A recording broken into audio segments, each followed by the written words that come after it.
afternoon, we just had a great opportunity to meet with the president and talk about something that unifies all Republicans. Senate Republicans, House Republicans, and the President of the United States are all in favor of reopening the federal government. In fact, so much so that we've now all voted 11 times to reopen the federal government. But the longer the federal government stays closed, the more the impacts are being felt. Travel delays, benefit delays, farmers are being impacted, millions of people going without paychecks. That's what this government shutdown, Democrat government shutdown, is bringing to the American people. So we're hopeful that this will be the week when we break out of this and the Democrats come to their senses and decide to open up the government. We're going to give them several opportunities, as you know, to do that. We'll have another vote on the continuing resolution tomorrow, which is sitting at the desk of the Senate. It could be sent down here to the White House, signed into law. The government would open up immediately. We're also going to vote on a Ron Johnson resolution that essentially would pay anybody who's currently working. So we'll see how the Democrats react to that. But the truth of the matter is, you have a bunch of people here, a united team that believes profoundly that we need to get our government open. And if the Democrats want to talk about subjects unrelated to the government, getting the government open again, we're happy to have those conversations. But we've repeatedly now gone through this, and at some point the Democrats are going to have to say yes for an answer. We want a normal appropriations process. We want to give them an opportunity to sit down and litigate some of the issues they want to talk about, but that can't happen until the government gets opened up again. Senator Barrasso. The Republicans here are united, and we're united in standing strong with President Trump.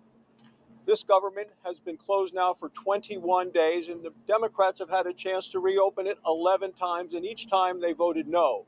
No to reopen the government, no to pay the troops, no to pay the Border Patrol, TSA agents, people who do flight control, all of those things critical for our nation. The Democrats continued to vote no. And why is that?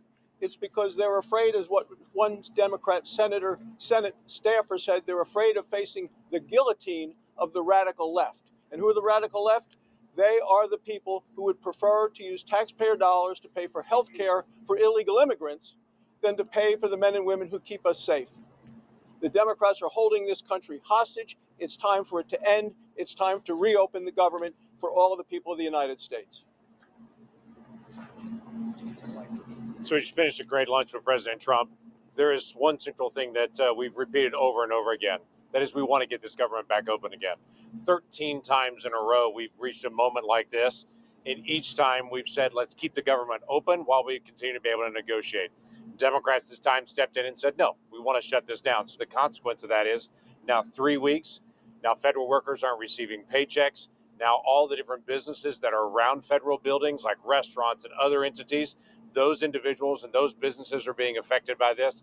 So this contagion is now spreading out across the country. For many people that don't work for the federal government, that don't feel it, but there are many people around that do, and they feel it in a very real way. And this is exceptionally unnecessary. Republicans spoke out loud and clear, even last session, voting to say we don't want to have government shutdowns at all. We want to get this government back open again and get us negotiating and doing the work of the American people.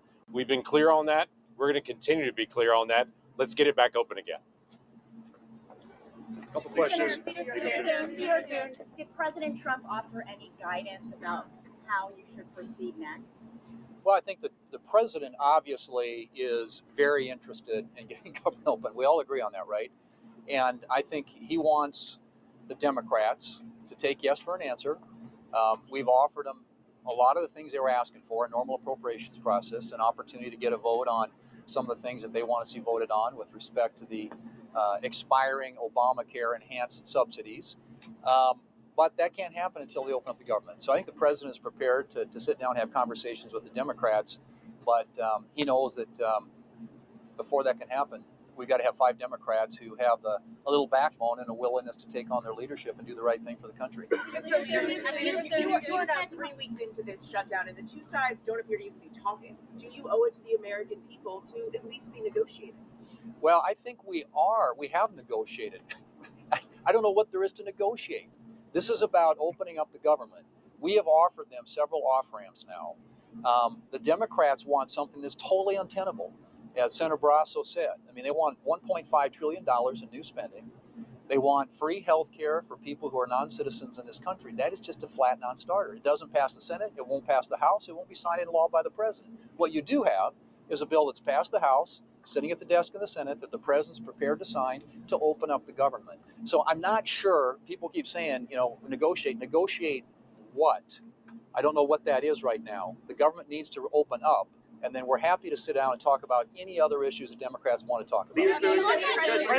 Does President Trump need to get more involved in these negotiations, though, bringing Democrats to the White House? Would you sit in on those negotiations? Well, at some point, but open up the government first. I mean, I think the president is willing to sit down with the governments, and yes, I would expect that we would all want to participate in any such meeting.